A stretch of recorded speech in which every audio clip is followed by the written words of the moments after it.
My name is Khanyisile Ntloko. I'm here representing Spotless Dry Cleaners. We are based in Umtata with 3 branches. At the moment, we're at our site in Vulindlela. This business started in 1981. It was the brainchild of my mother and my father. And I guess it was about wanting independence and just being a young family and so forth. My parents have always been in business, and I guess I've always had a passion for it, just following them around and doing stuff, whatever they were doing. And I officially gave up my job in corporate as an executive to become a washerwoman. I studied a BCom in economics, and I majored in corporate communication as well. I've been to business school. I studied with Gibbs. I've worked at Absa Bank. I've worked at IDC over a number of years. What drove me to focus on the business and actually come physically moving down to Umtata and be here full time was, well, firstly I saw the financials. I looked at the financials and I thought, what? This little business that my parents have started is doing exceptionally well with very little effort, very little marketing, no standard operating procedures, no systems. So I thought, you know what, with a little bit of extra push, I could do it. Also, I've always wanted to go into business, and it's always such an opportunity to start from where your parents left off and start here rather than starting something new. So I thought, you know what, love my corporate job, love my high-paying salary, but I don't have enough time to do the things that I want to do.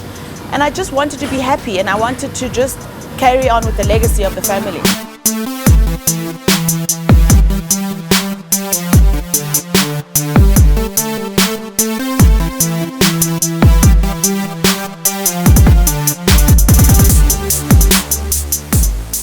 My decision to contact Cedar was twofold.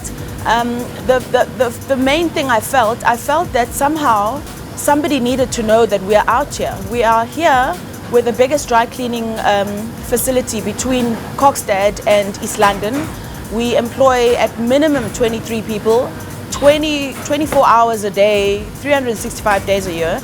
And the business has always been self-funded. My parents took their own money and they invested in the business. The machines that you see on the floor primarily were funded by them.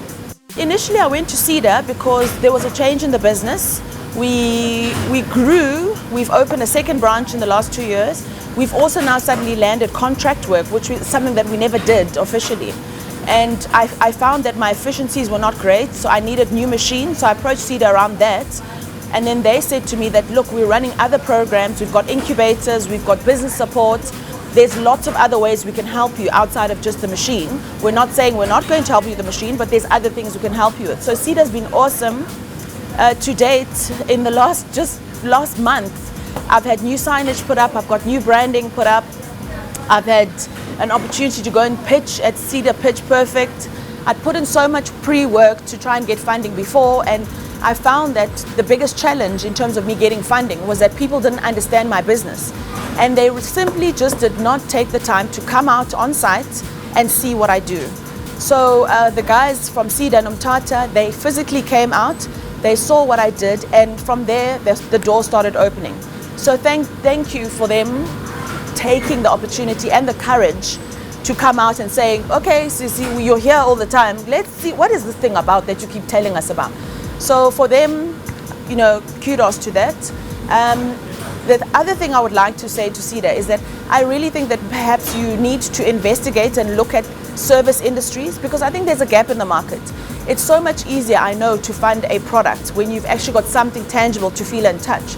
But the service industry, like a tourism industry, like this dry cleaning and laundry facility, panel beaters next door, those are huge employers, you know, and they run real proper businesses. And if the guys can show you a business case that's worth support, I really think that it's worth considering it from a knowledge research perspective. Maybe it's an industry that you guys want to look at, is how to tackle supporting service-related industries, not just based on contract finance. Quick and efficient every time.